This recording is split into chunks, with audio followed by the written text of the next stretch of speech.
I'm about to try to prove myself to a culture that never accepted me in the first place? You know, there was another Jewish man. Oh, God. Yo!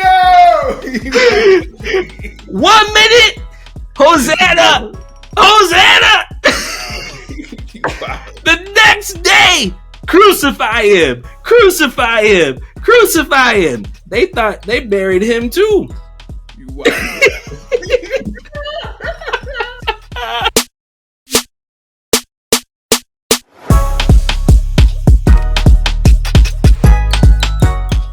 Where do you think this goes? Like, where do you think, how far do you think this actually goes? Then they going to settle? Like, where do you think this goes? No, ain't gonna be no settlement, bro. I think Drake is gonna ask for something that no artist has ever asked for or received. And it's gonna be very interesting to see if he receives that. As far as money? As far as compensation for damages. Mm-hmm. On the lawsuit side. Absolutely. We talking upwards of $2 billion. $2 billion? He gonna ask for a big three. Hello, everyone, and welcome to another episode of Level Up with Larry and Leo, where we turn trials into opportunities and dreams into reality. I'm Larry, and this is the co-host, Mr. Brother Leo. What's up, Leo? How was your Thanksgiving, and how's life? Man, a lot to be thankful for. God has always been good, and I'm just glad to hop on here and spend some time with our extended family that's online, and spend some time with you, man, and just chat about what's going on in these interwebs. Yes, sir. Yes, sir. Also, had a good Thanksgiving. Too blessed to be stressed. Got to see family. I haven't seen in a minute, so it's all good. All right. So if you've been following this journey, you know we do a lot of Christian content, church content, which we're still gonna do, but I had to put my 2 cents into the whole Kendrick and Drake situation and give my, for those that are in the back row of the sanctuary. So let's start. All right, so let's just, so if in case you are oblivious to the situation, there has been save. Yes, saved, sanctified. You're like, Drake, who? Kendrick, who? So these are two rappers, music artists who have basically spent the majority of 2024 in a feud between each other, specifically mostly during the summer or leading up into the summer.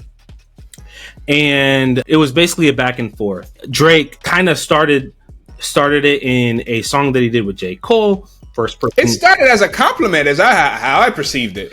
Well, it was kind of when you feel like you're the best, you don't link me up with anybody.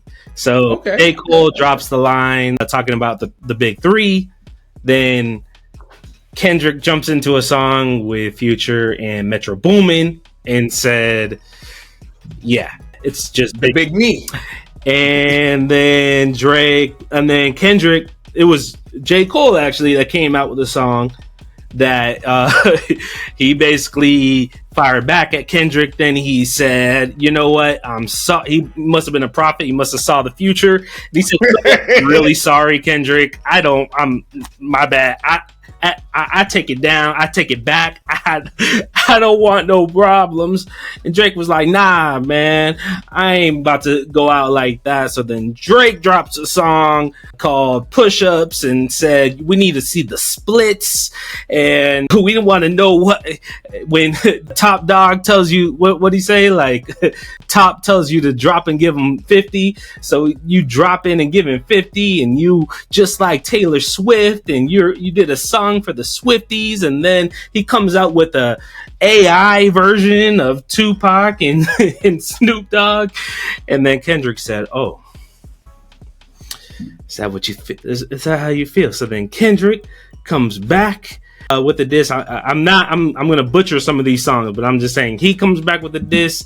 I think that he might have done 2 of them.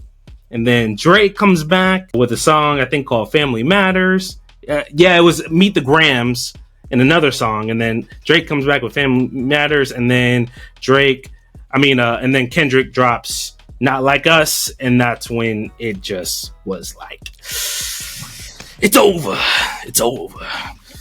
I barely know any of the other songs. Drake kind of did wave the white flag in a Heart Part 6, and then that's basically where we left off. So Not Like Us blows up. It's all over everywhere. It is. They got preachers preaching about it. It's just talk about your royal priesthood set apart. It absolutely just completely took over the culture. The biggest song easily of 2024. Like, it was just out of this world. And let me start, because I'm gonna kind of give a different reaction than what most people are talking about.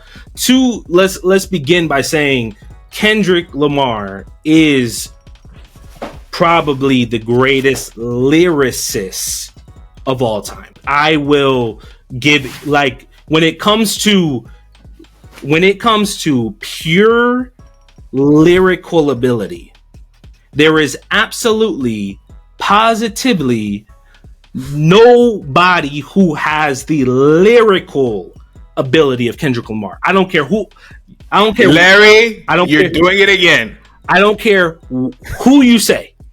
Eminem, like, name them. Nobody can put bars together like Kendrick Lamar. Larry, you're doing it again. Somebody put in the comments, Larry, you're doing it again. That's my opinion. That's my opinion. Even if you, because a lot of people don't even like you. The thing I don't like, the thing about Kendrick Lamar is, like, if you go back into his discography, into his albums, like, there are not easy listens.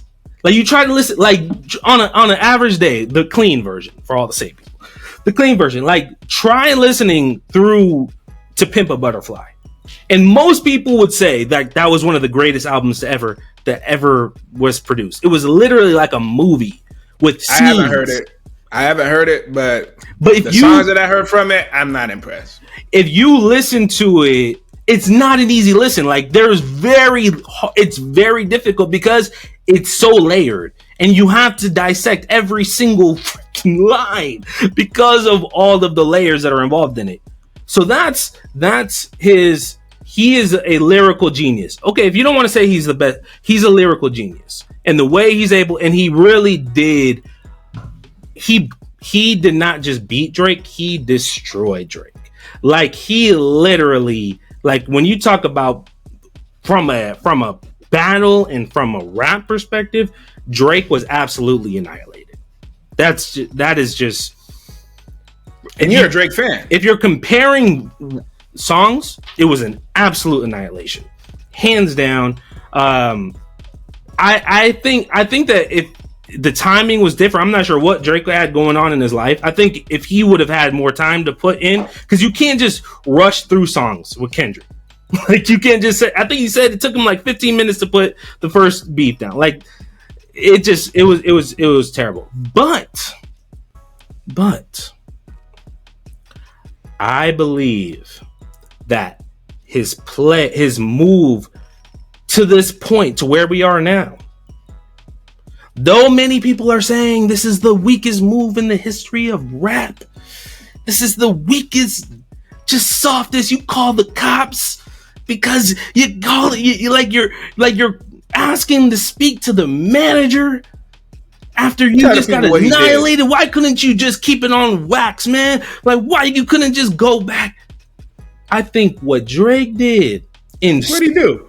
In filing, he hasn't filed a lawsuit yet, but he filed a petition, which is basically the first step before you want to get the information first, so you know who you're suing before you file a lawsuit.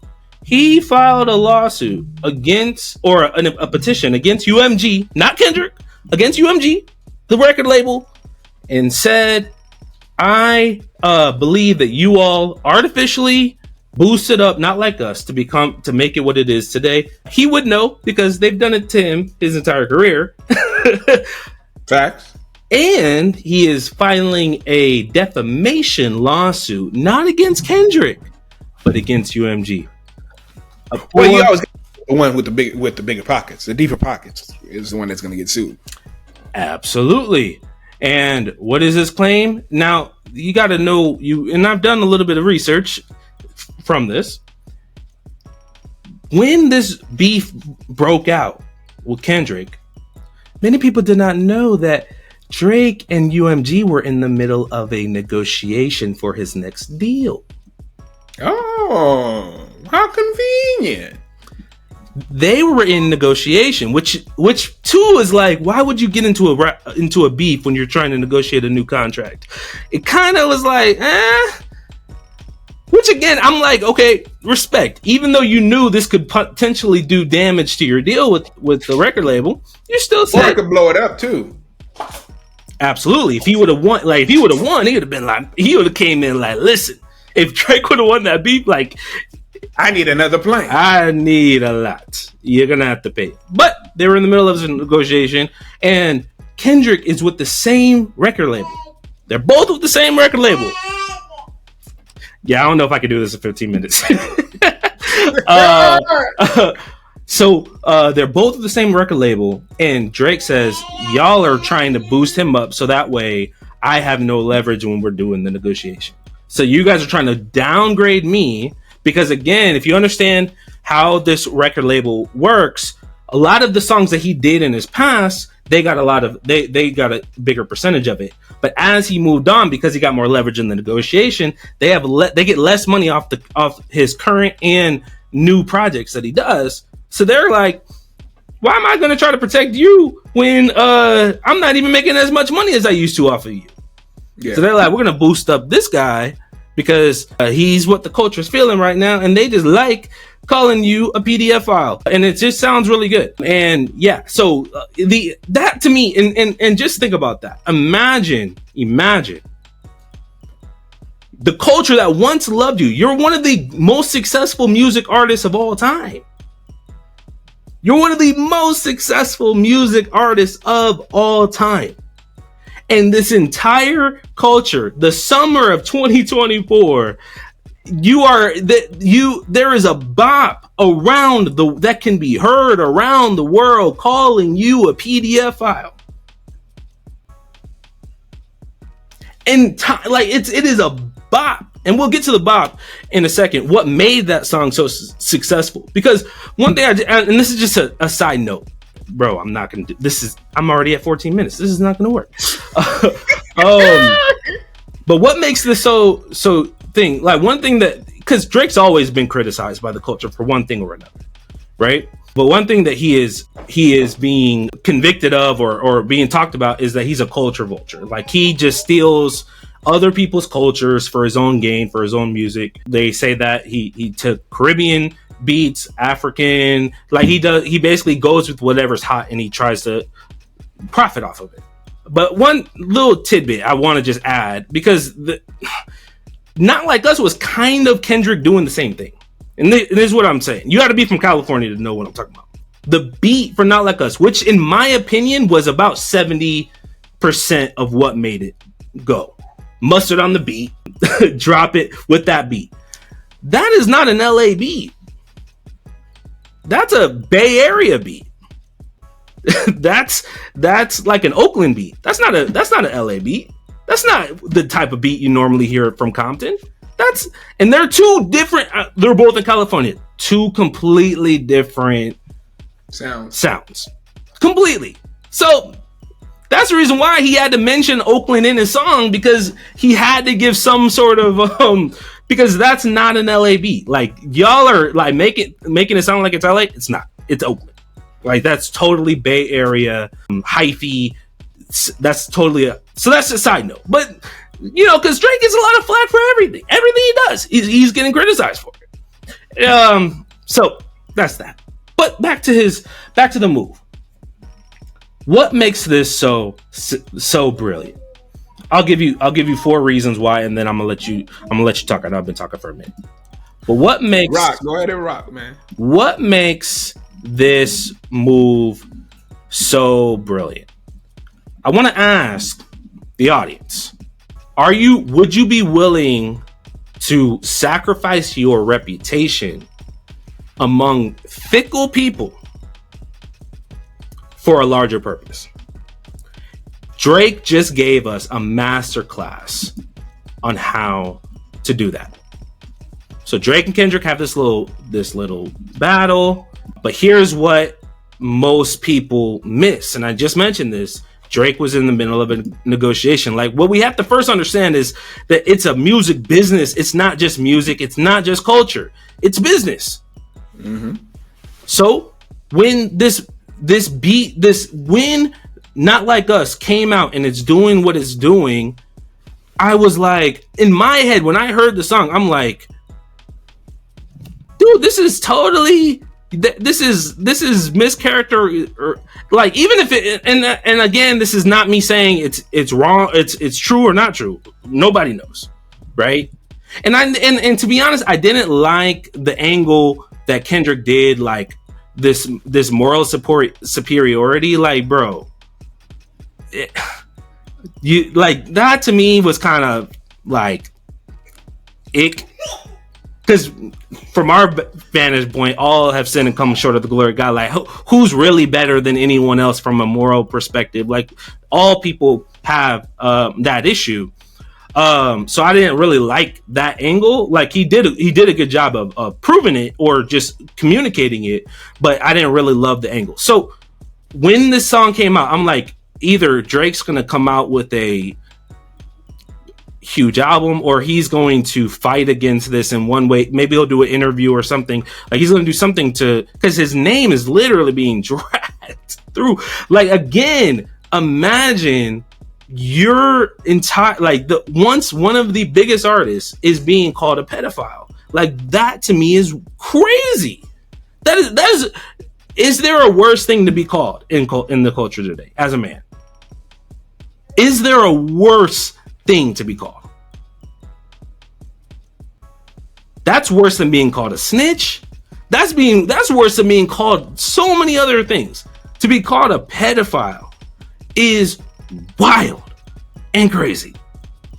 But Drake basically just said it's not true. That's basically what he's been saying for the past 4 or 5 months. Oh, by the way, it's not true. Then he goes back in his cave. Then he comes back out. It's not true. Then he goes back. Then he comes. Hey, by the way, it's not true. It's a lie. You're lying. I come with facts. You come with fairy tales. That's his angle. And it's just like, So, we just still saying, not like us. He's not like us. He's not like us. He's not like us. And in Drake's mind, he's like, you're right. Not. I'm not like you. So we fast forward, and as soon, and the timing was crazy, because as soon as Kendrick dropped his new album, to me, I feel like that's when he fully allowed Not Like Us to just permeate the culture and just get all the reaction and get all the people saying Drake so blah and blah and blah. Drake is whack. He's like,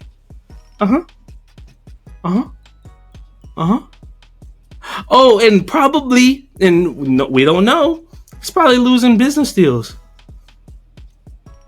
We don't want to be associated with a pedophile. He's like, right? It's not true, but okay. As soon as the album dropped, lawyers, do your thing. Boom. To me, that is brilliant. Brilliant.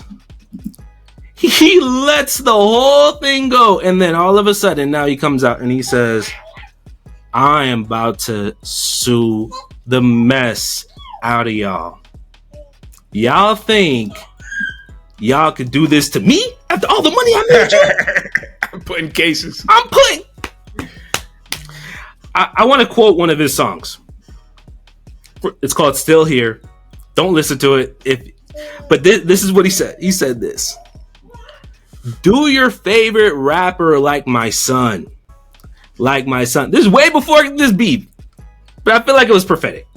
Do your favorite rapper like my son, though. Nothing mutual about my funds. All you N-words fighting over crumbs, where's the bread at?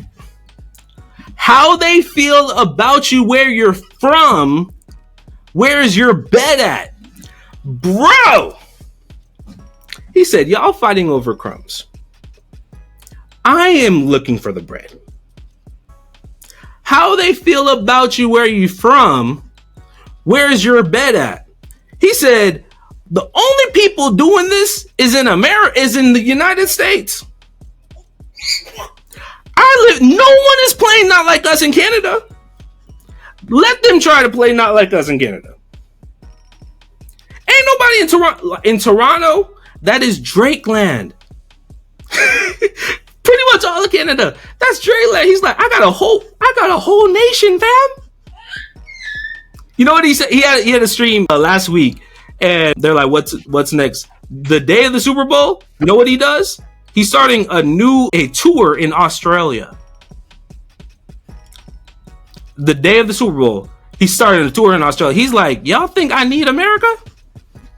I've already made my money in America. It's a large, and to be honest, the majority of his fan base are females who are not worried about no rap beat. They just like to hear him sing and rap. So he's like, you really think I care about what y'all think of me? I'm about to make this is what, and I'll show the clip. This is about to be the biggest freaking lawsuit that the music industry has ever seen. Y'all know this man Jewish. You know he got lawyers, probably in his family. You think he not about to get at least $2 or $3 billion out of this? Let that sink into your brain. $2 or $3 billion. That's good money right there. He's 37 years old. He was gonna retire soon anyways. All of y'all are fighting over crumbs. Where's the bread at? How do they feel about you where you're from? Where's your bed at? Our misguided culture that is trying to tell someone, and it's like, y'all never accepted me from the beginning anyways. Y'all always had an issue with me. But my numbers never fell. Even to this day, he's still selling out stadiums. And if you go, and they say when you go in his concerts, it's about 70-80% females. That's how it's been from the beginning. It's always been women that followed him, not dudes. He don't even make music for dudes. So he's like, y'all keep dragging me because it's all coming to court, and it's all gonna be evidence to get my money. Go back to Canada and chill. Y'all think I'm about to try to prove myself to a culture that never accepted me in the first place? You know, there was another Jewish man. Oh, God. Yo! 1 minute, Hosanna!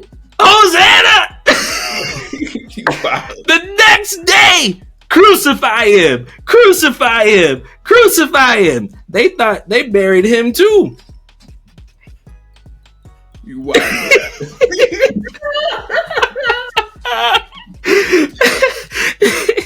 Listen, Drake, America don't deserve you. He's like, y'all want Barabbas? Barabbas might give y'all another album in 5 years after he gets out of his sabbatical. Have fun. I'll be chilling with my bread and in my bed, minding my own business. I respect the fact that he just says, "You're right. I'm not like y'all, and I don't care. I don't care." That to me is what makes it brilliant. Your thoughts? Bro, I think you said it all, man. I think you said it all. I don't have anything to add. I just think that he's suing the deeper pockets, and after that he could start his own label or retire or do whatever he wants. Once I think he's already worth half a B, but once you get a couple B's and your net worth, then it's sky's the limit, really. To me, it's like you take the worst possible situation and make it and turn it into the best possible situation for you and your significant others, for you and your people. I mean, would I say he's just going to retire? I don't know. He might not. I don't know. After you've done something like this that long, I can imagine you kind of want to venture into other things. He's been in it. He's had a very, very long career. He might just be like, you know what? I'm going to go back into acting, or I might go into other things. I might, like you said, he already has his own label, but he might just say, you know what? I've done enough. Either way, but I think there's all this pressure from the culture, because if you go online and you just put it like, it's just a million people trashing Drake for one thing or another, which may or may not be warranted. But I think he knew when this came out that it was going to even cause another firestorm of hate and coming against his name. But he said, I don't really care. To me, it tells me that he doesn't really care.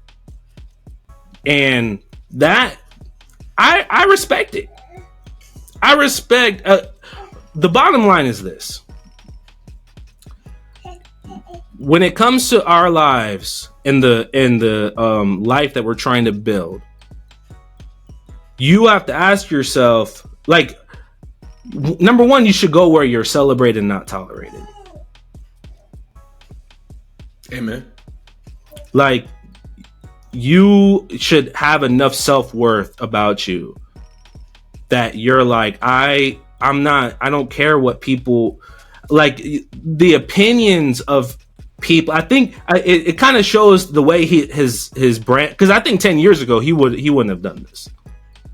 But I think after a while you learn to stop caring about, like, you should weigh every opinion, and you should know whose opinion matters and who doesn't. And you should have enough about yourself that you can withstand. It doesn't matter what people say. I am who I am. I don't have to prove myself to anybody. I do things the way that I want to do it and how I'd want to do it. So you got to go where you're celebrated, not where you're tolerated. And you should think big picture. Like, the culture is playing checkers. He's playing chess. He's like, okay, I'll let y'all do what y'all want. And I think it takes a lot of maturity. You have to have a bigger frame than just this little beat, because there was there's a lot of pressure, because hip hop culture is very it's all about authenticity, right? And they're like, he violated the code. He's like, and even like news pundits and other people like in the media, like news networks are like, oh my gosh, Drake just sued. This is the no one's ever seen this in the history of hip hop. And okay, so what would you rather? You rather us like shoot it out? Like start dropping bodies in the streets? Because that's what eventually happens when these beefs get heated. And we've seen that. So it's like, what do you want? He's a black man. As much as y'all don't, I know he's not really black. He's Hey, not chill, black chill, enough. chill. He's not black enough. He's a black man going against a predatory industry, fighting a predatory industry. And you can say, well, he benefited. Yeah, so? But that same thing, and I mean, you have to look out for your own self-interest. At the end of the day, he is saying that he understands it's a business, and he is not going to sacrifice what could possibly be just insane wealth for the opinions of people who never accepted him in the first place. That to me is, I can respect that. It takes a lot of maturity. It takes a lot of self-belief. Like, even if y'all saying this about me, I know who I am. I don't need to prove myself to you. Like, all these people on YouTube and all these, like, oh, he's this and he's so whack and he's so corny and he's this and he's like, I'm the most successful artist who ever, like, one of the most successful artists of all time. Like, he just passed Michael Jackson numbers. He just passed those numbers. Like, he's like, why the heck am I worried about what y'all talking about? I'm in Canada. I don't know, bro. It's just, to me, it's wild, but I think it's an interesting light, just from a life perspective. If you're successful, when you're the king of the hill, everyone is coming for you. When you're on top, everybody is coming for your throat because they all want what you have. And when you do, you have to have the emotional maturity to be able to say, I don't, and I think it's just what he did. I think a lot of people in our culture needs to grasp that, even in the church, because there's similarities in everything. There's preachers who beef, right? like there's so many different things, and as men and with our egos, he at least can say, I went up against the best lyricists of our generation. He whooped my tail, but I fought. I didn't do a J. Cole. Drake had to know. He had to know what he was dealing with Kendrick. He had to know it. He might have just had so much confidence that he felt like he could still do it. And I could at least respect somebody from getting in the ring. Even if you know you have there's a great possibility of losing. You could just see Kendrick's been holding that in for so long. He hates that man. He hates him. And he just annihilated him. But I think, just again, I know this went way longer than I wanted to, but at the end of the day, to everybody in the comments, we need to have believe. Like, you have to believe in yourself, even when nobody else does. And even if everybody is because the culture is fickle. Okay, 1 minute they're gonna cry Hosanna, the next minute they'll cry crucify him. You cannot live based off of the opinions of the masses. You just can't. So you have to have something stronger inside of you that says, I don't go with the wave of what people are saying, because that is a miserable life. You have to just say, I'm going to do what I'm going to do. Screw what everybody else says. Screw what everybody else does. Screw what everybody else feels. I'm going to do what I need to do. And to me, respect. And I'll leave you with this. The thing that you could learn from this and other examples is to act instead of react, and to act strategically. And that's a life lesson that you could take, because sometimes things will happen to you and you'll go with your first reaction of, okay, this happened, and you want an immediate reaction to what just happened. But if you were to step back and strategically plan what your next action is.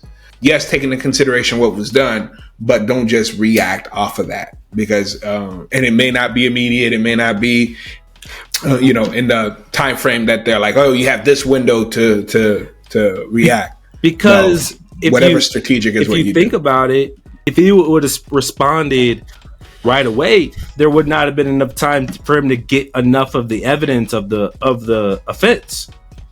But now you have all of this evidence, all of these people dragging your name. Like, defamation of character on that level is insane. So he said, I'm gonna get as much of it as I possibly can, so that way, when I go to court, I have all of this evidence. Y'all gonna have to pay up. What he said, he actually said in one of the songs. He said, "Y'all go pay for saying my name. Now you know the price." That's what I'm talking about, Drizzy. Y'all gonna have to pay for saying my name, bro. Y'all gonna pay for saying my name. Somebody take Larry down, man. He's hype.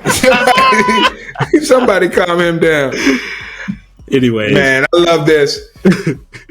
All right, hey y'all, let me know what you think. I know, like, if you a Drake hater, let us know. If you on team Kendrick, let us know that too. I give respect to Kendrick. I think and if you are like me, unbothered by either, let us know. All right, y'all. Till next time. Peace.